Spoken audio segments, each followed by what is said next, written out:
નમસ્કાર, BBN news ચેનલમાં આપનું સ્વાગત છે. હું છું કવિતા પંચાલ ને હવે જોઈએ આજના સમાચાર.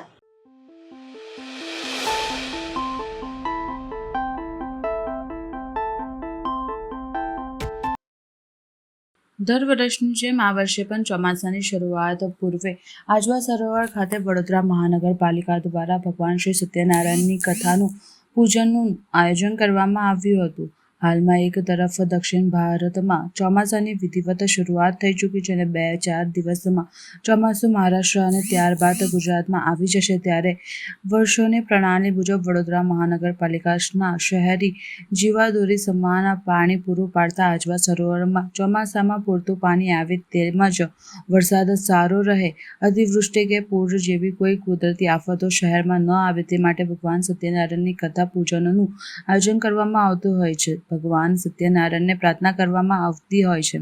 શહેરમાં જે વિસ્તારમાં પીવાના પાણીની સમસ્યા છે, અઠવાડવાનું નવીન લાઈનો નાખવાની છે, જૂની લાઈનો બદલવાની હશે કે કામગીરી પણ પ્રાથમિકતાના ધોરણે કામગીરી કરવામાં આવશે. આજે વડોદરા મહાનગરપાલિકા દ્વારા આજવા સરોવર ખાતે યોજાયેલ ભગવાન શ્રી સત્યનારાયણની કથા પૂજનમાં વડોદરાના મેયર પિંકીબેન સોની, મ્યુનિસિપલ કમિશનર, ડેપ્યુટી મેયર દંડક, સાંસદ પક્ષના નેતા સાંસદ ડૉક્ટર હેમાંગ જોશી, વિપક્ષના નેતા ચંદ્રકાંત શ્રીવાસ્તવ સહિત મ્યુનિસિપલ કોર્પોરેશનના પાલિકાના કાઉન્સિલરો, અધિકારીઓ ઉપસ્થિત રહ્યા હતા.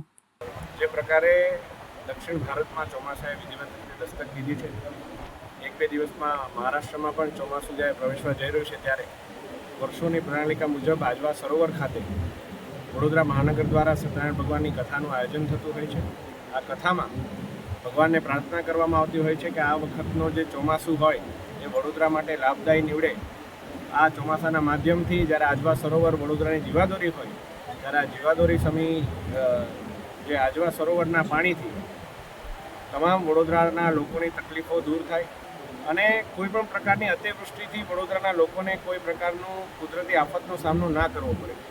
આ હેતુથી આજે સત્યનારાયણ ભગવાનના પૂજનનું આજે કથાનું આયોજન કરવામાં આવ્યું છે અને એના કથાના પૂજનમાં વડોદરા મહાનગરના પ્રથમ નાગરિક સાથે મને પણ પૂજનમાં સંમિલિત થવાનું સૌભાગ્ય પ્રાપ્ત થયું છે. ત્યારે વડોદરા મહાનગરપાલિકાનો હું આ તબક્કે ખૂબ ખૂબ આભાર. સૌથી મહત્વનું છે જ્યારે રામ મળી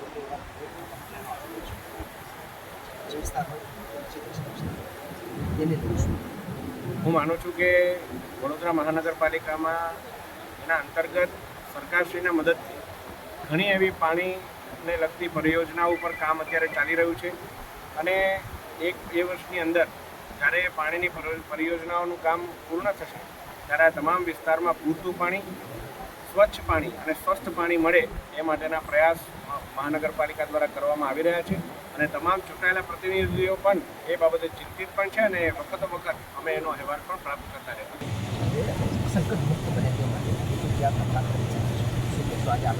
વડોદરા મહાનગરપાલિકાનું પ્રથા છે દરેક વર્ષ વડોદરાના નાગરિકોને સારી રીતે પાણી મળે અને પૂરતું પાણી મળે એ બાબતનું જે આયોજન દર વર્ષે કરવામાં આવે છે, એની કન્ટિન્યુએશનમાં આ વખતે વડોદરા મહાનગરપાલિકા દ્વારા કરવામાં આવે છે.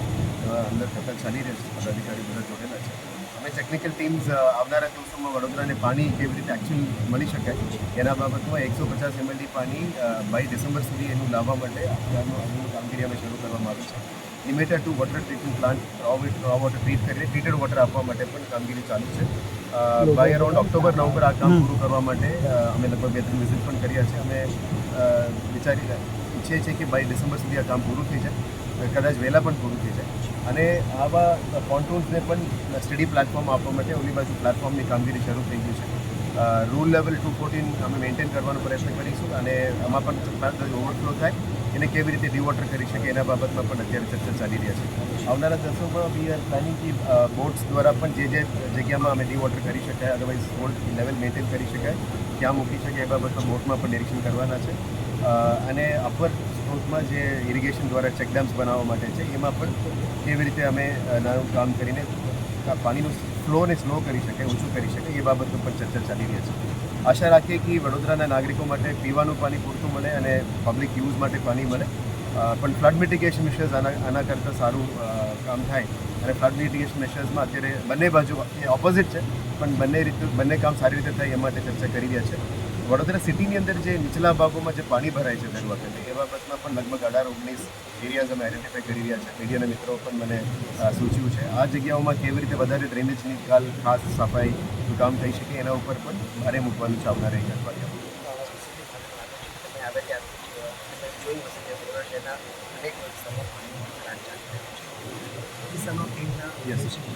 આ જે સમસ્યા છે એ મલ્ટિપલ લાઇન્સ છે, જૂના વોટર લાઇન છે જે કાઢવામાં નથી આવ્યું, સીલ કાઢવામાં નથી આવ્યું અને મલ્ટિપલ વોટર સોર્સિસથી આવે છે. 680 MLDમાંથી મળે છે લગભગ 640 MLD જાય છે. 40-45 MLDનું લીકેજ છે. આ લીકેજને પ્લગ કરવા માટે ડિસ્ટ્રીબ્યુશન સિસ્ટમને સંચાલન કરવા માટે અમે નક્કી કર્યું છે. આવનારા દિવસોમાં આ સિસ્ટમ સંચાલન કરીશું જેથી કરીને લગભગ 30-40 વર્ષથી આ ઇસ્યુઝ છે અમે 5 મહિનામાં એનું હલ ના થાય પણ 1 વર્ષની અંદર જે પણ પગલાઓ લેવામાં આવશે એમાં થોડું કડક પગલાઓ પણ લઈશું, કદાચ સીલ મારવો પડે એવું પણ પગલાઓ લઈશું. પણ તમામ પ્રક્રિયા ચાલુ રહેશે જેથી કરીને તમામ પબ્લિકને ઈસ્ટ સાઉથ ઝોનમાં જે કચરાટ છે એ બંધ થાય અને તમામ નાગરિકોને પૂરતું પાણી મળે એ બાબત તમામ પગલાઓ લેવામાં આવે.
આજે એસએચજી હોસ્પિટલ બ્લડ સેન્ટર દ્વારા એસએચજી હોસ્પિટલ ખાતે યુનિક ડોનર સન્માન સમારોહનું આયોજન કરવામાં આવ્યું હતું.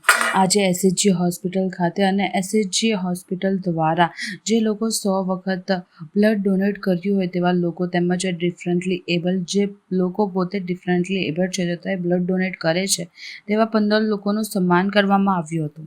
આજે એસએચજી હોસ્પિટલ અને બ્લડ સેન્ટર દ્વારા જે આખા પખવાડિયાની ઉજવણી આની પહેલાં જે આપણે ઇન્ટરવ્યૂ આપેલો કે આખા પખવાડિયાની ઉજવણી કરીએ છીએ એમાં આપણે જોવા જઈએ તો આજનો કાર્યક્રમ છે એ એસએચજી હોસ્પિટલમાં કોવિડ કમાન્ડ સેન્ટરમાં રાખેલો છે.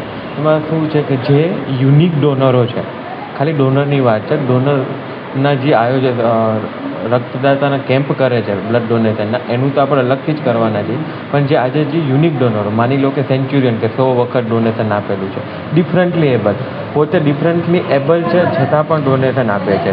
તો આવા બધા યુનિક ડોનરો છે અને જે પોતે જેને મદદ મળેલી હોય અને પોતે કેમ્પ આયોજનો કરેલા હોય તો એવા લોકો જે યુનિક છે એવા આપણે બોલાવેલા છે અને એનું સન્માન આપણે આજે કોવિડ કમાન્ડ સેન્ટરમાં રાખેલું છે કે જેથી કરી અને વોલન્ટરી બ્લડ ડોનેશન કે લોહીનો ક્યાંય કોઈ મિથ હોય કે વેડફાડ થતો નથી કે કાંઈ થતું નથી, આપણે સંસ્થામાં સારી રીતે સારી ગુણવત્તાવાળું અને કોઈને કામ આવે એવી જ જગ્યાએ આપણું બ્લડ ડોનેશન જાય છે. તો એના મોટિવેટ છે અને વોલન્ટરી બ્લડ ડોનેશન વધે 100% જેટલું થાય એના માટે આપણે આ પ્રોગ્રામ કરેલો છે.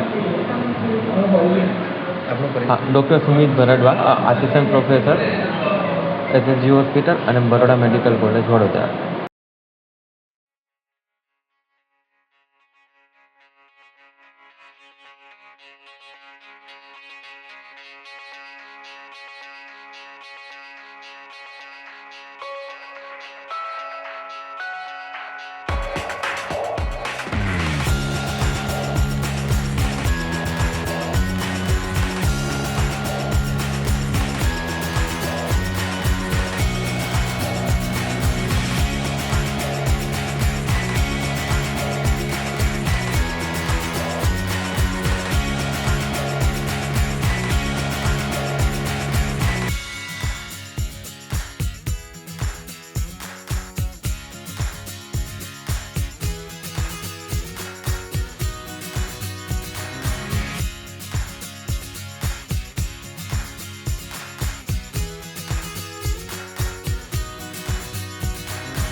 ભરૂચમાં વડોદરાના સાંસદ ડોક્ટર હેમાંગ જોશી અને પ્રદેશ ઉપાધ્યક્ષ જનક બલદાનાવાળાએ ભાજપ સરકારના 11 વર્ષની ઉજવણી નિમિત્તે પત્રકાર પરિષદ સંબોધી. દેશમાં સૌથી વધુ રોજગારી આપતા ભરૂચ જિલ્લામાં સરકાર આકાર લેતા કરોડોના વિકાસના કામોની પ્રસ્તાવ વિકસિત ભારતનો અમૃતકાળ સેવા સુશાસન અને ગરીબ કલ્યાણના 11 વર્ષની ઉજવણીના ભાગરૂપે ભરૂચ જિલ્લામાં વિવિધ કાર્યક્રમો અંતર્ગત ભાજપની પત્રકાર પરિષદ યોજાઈ. ભરૂચ જિલ્લા ભાજપ દ્વારા રોટરી ક્લબ ખાતે કેન્દ્રમાં ભાજપ સરકારના 11 વર્ષની ઉજવણી નિમિત્તે દેશ, ગુજરાત અને ભરૂચ જિલ્લા ખાતે વિકાસની ફલશ્રુતિ રજૂ કરતા પત્રકાર પરિષદનું આયોજન થયું.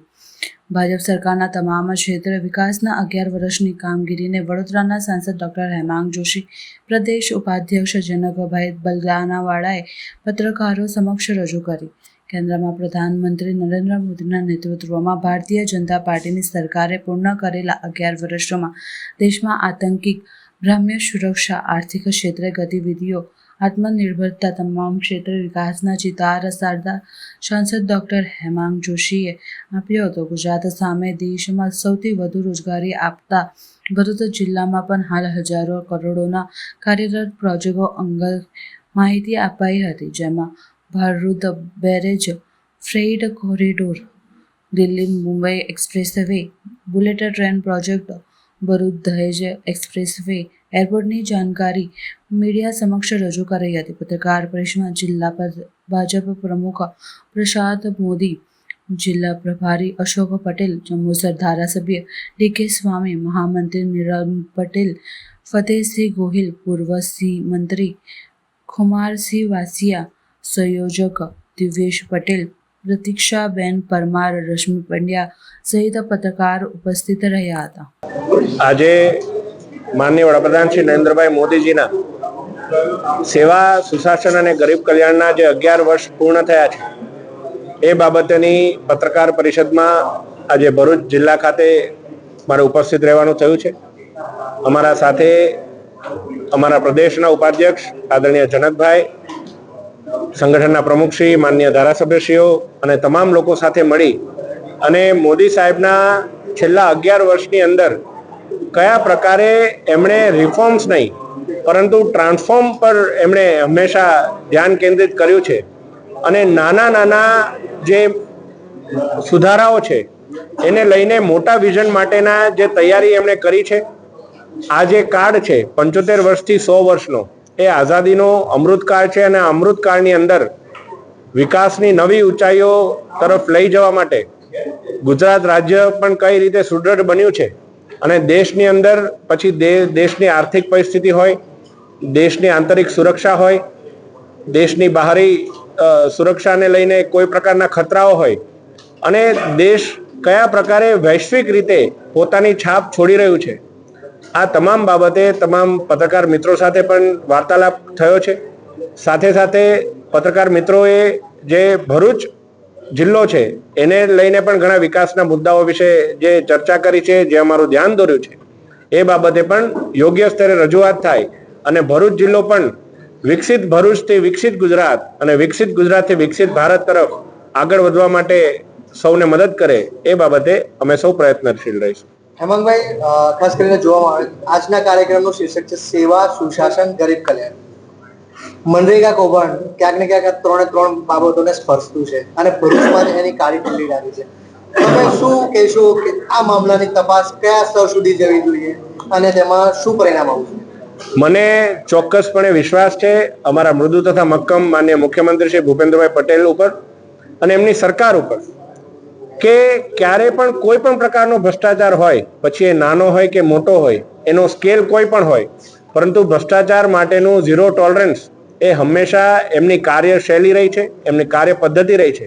માનનીય મોદી સાહેબના જે 11 સંકલ્પો છે એની અંદર પણ વિકસિત ભારત માટે ભ્રષ્ટાચારના વિરુદ્ધ ઝીરો ટોલરન્સ રાખવું, એ બાબતે અમારા સૌનું એ પ્રકારની કાર્યપ્રણાલી રહી છે. હું માનું છું કે આ બાબતે જે કંઈ પણ યોગ્ય તપાસ છે, તપાસ પણ થશે અને એના માટેના જે કંઈ પણ કાયદાને એનું કામ કરવાનું હશે, હું માનું છું કે કાયદો એનું કામ કરશે. હેમાંગભાઈ, છેલ્લો સવાલ. તાજેતરમાં મનસુખભાઈ વસાવા સાંસદ છે, એમણે એક સંમેલન બોલાવ્યું હતું અને એમણે ક્યાંક ને ક્યાંક સંગઠન માટે બી નારાજગી વ્યક્ત કરી હતી, સરકાર માટે બી કરી હતી, પોલીસ માટે બી નારાજગી વ્યક્ત કરી હતી. શું કહેશો, સાંસદની જે આ સ્થિતિ હોય તો પ્રજા માટે કેટલું એક્સપેરિમેન્ટ? આપ એને સાંસદ તરીકે જુઓ છો, હું માનું છું કે મનસુખ કાકા એ અમારા સૌના વડીલ છે અને એમનું એ અધિકાર છે કે કોઈને પણ ટપારી શકે. એમની ચિંતા હોય પાર્ટી માટેની ચિંતા હોય છે. એમાં કોઈ પણ આ પક્ષ કે પેલો પક્ષ નથી હોતું. પાર્ટી એક પરિવાર છે એટલે એમના દ્વારા જે કોઈ પણ લાગણી પણ વ્યક્ત કરવામાં આવી હોય એ પાર્ટી માટેની ચિંતા હોય છે અને તમામ લોકો એમને એટલું સન્માન પણ આપતા હોય છે. એટલે આ એક પરિવારનો મામલો છે ને પરિવારની અંદર હંમેશા સારી બાબત એ છે કે સૌ સાથે મળીને કાર્ય કરતા હોય છે. આ બંનેની અંદર એ ઇન્ડિયન કંટ્રોલની અંદરની વાત નથી, એ વૈશ્વિક જે પરિબળો હોય એના પ્રમાણે એની અંદરની વધઘટ થતી હોય છે. ઘણીવાર વેસ્ટર્ન દ્વારા આપણને કહેવામાં પણ આવ્યું છે કે રશિયા સાથે આપણા કેમ આટલા સારા સંબંધ છે, રશિયા સાથે આપણે કેમ આટલા સારા સંબંધ છે. તો પણ ભારતે રશિયા સાથેનો જે સંબંધ જાળવીને રાખ્યું છે એ પણ આપણા જે પેટ્રોલનો કે ઓઇલનો જે રિઝર્વ છે એને મેન્ટેન કરવા માટેની જ આપણી આ સ્ટ્રેટેજી છે. આગળ જતા જે પ્રકારે હમણાં આપણે જોયું છે કે આરબીઆઈ પોતે ઘણા બધા સેવિંગ્સ ઇન્ડિયન ગવર્નમેન્ટને પાછું આપવાની છે. હું આપણામાં એટલે નથી જતો કારણ કે મને આખો એક્ઝેક્ટ યાદ નથી, પણ પહેલી વાર આવી ઐતિહાસિક ઘટના થવા જઈ રહી છે કે ઘણા લાખ કરોડ આરબીઆઈ ફરીથી ઇન્ડિયન ગવર્નમેન્ટને પાછા આપવા જઈ રહી છે. એટલે આ બાબતે પણ ધીરે ધીરે આપણે આગળ વધી અને કયા પ્રકારે ડોલરની સામે રૂપિયો મજબૂત થાય એના માટેના પણ પ્રયાસો સતત ચાલી રહ્યા છે. હવે લઈએ એક નાનકડો વિરામ.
વિરામ બાદ ફરી એકવાર બીબીએન ન્યૂઝ ચેનલમાં આપનું સ્વાગત છે.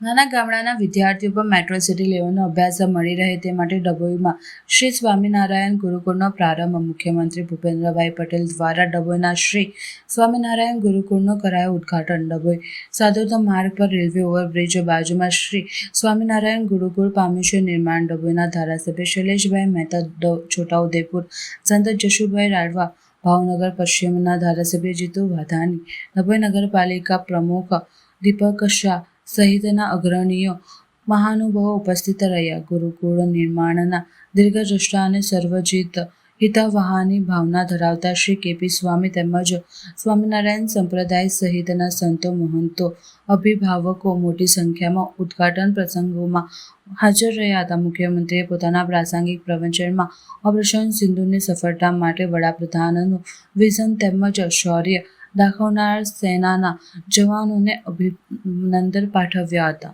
ડભોઈમાં ગુરુકુળનો પ્રારંભ થતાં પ્રાચીન વેદો, વેદાંતો અને શાસ્ત્રોના જ્ઞાન સહિત અમૂલ્ય સિદ્ધાંતોને આત્મસાત કરવાની પ્રેરણા અને શિક્ષણ વિદ્યાર્થીઓનું મળતું રહે તે માટે આનંદ વ્યક્ત કર્યું હતું. ડભોઈના ધારાસભ્ય શૈલેષ મહેતાએ વક્તવ્યમાં સૌનો આભાર વ્યક્ત કરી ડભોઈ ગુરુકુળને દર્ભાવતી ગુરુકુળ નામાભિધાન કરવાની વિચાર મૂક્યો હતો, જેને મંચસ્થ મહાનુભાવો અને સંતોએ હર્ષ વાવ્યો હતો.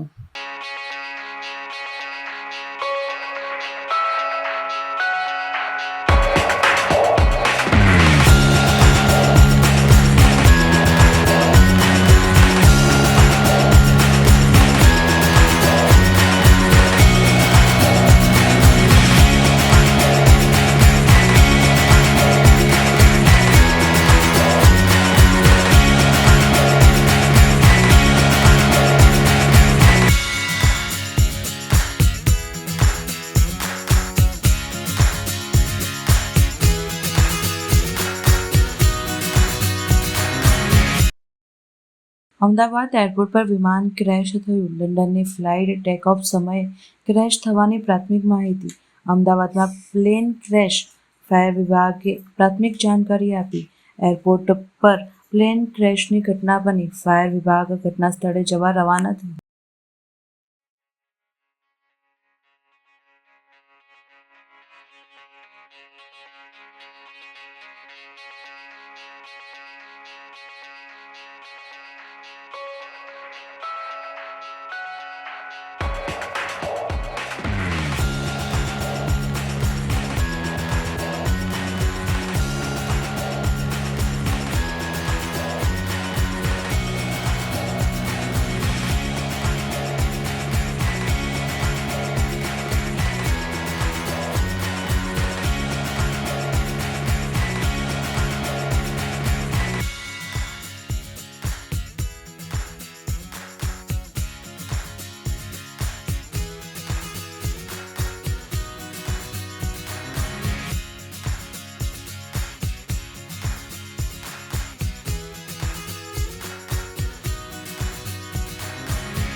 વિશ્વ હિન્દુ યુવા અને સાંસ્કૃતિક સંગઠન દ્વારા સયાજી હોસ્પિટલના આરએમઓને હોસ્પિટલના પીવાના પાણીની સમસ્યાને લઈને આવેદનપત્ર આપ્યું.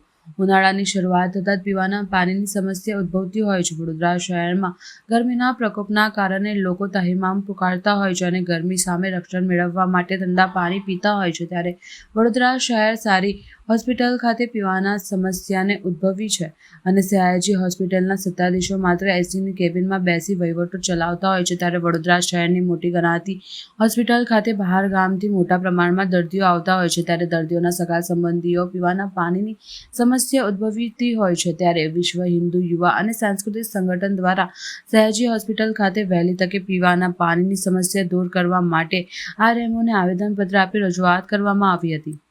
આપ સૌ જાણો છો કે શ્રી સયાજી રાવ જનરલ હોસ્પિટલ છે એ મધ્ય ગુજરાતની સૌથી મોટી હોસ્પિટલ ગણાય છે અને આ હોસ્પિટલની અંદર મધ્ય ગુજરાતના તમામ જે દર્દીઓ છે અને દર્દીઓ સાથે એમના જે સગા સંબંધીઓ આવતા હોય છે. આવી આકરી ગરમીની અંદર સયાજી હોસ્પિટલનું તંત્ર છે એ પીવાના પાણી માટે લોકો અહીંયા વલખા મારી રહ્યા છે, જે સદંતર તંત્ર નિષ્ફળ ગયું છે. અને આજે વિશ્વ હિન્દુ યુવા સાંસ્કૃતિક સંગઠન, શ્રીરામ યુવા સંગઠન દ્વારા અહીંયા જે સુપ્રિન્ટેન્ડન્ટ છે એને એક આવેદનપત્ર આપવામાં માટે આવ્યા છે અહીંયા. અને એક માંગણી છે કે આવી ગરમીની અંદર સયાજી હોસ્પિટલનું જે તંત્ર છે એ તંત્ર અહીંયા બેદરકાર જોવા મળ્યું છે. તાત્કાલિક ધોરણે આ પીવાના પાણીનો પ્રશ્ન છે આખા હોસ્પિટલમાં દૂર થવો જોઈએ. નહીં તો વિશ્વ હિન્દુ યુવા સાંસ્કૃતિક સંગઠન, શ્રીરામ યુવા સંગઠન દર્દીઓ અને સગાઓના હિતમાં ઉગ્રમાં ઉગ્ર આંદોલન કરશે, જેની સંપૂર્ણ જવાબદારી સયાજી હોસ્પિટલનું તંત્ર રહેશે.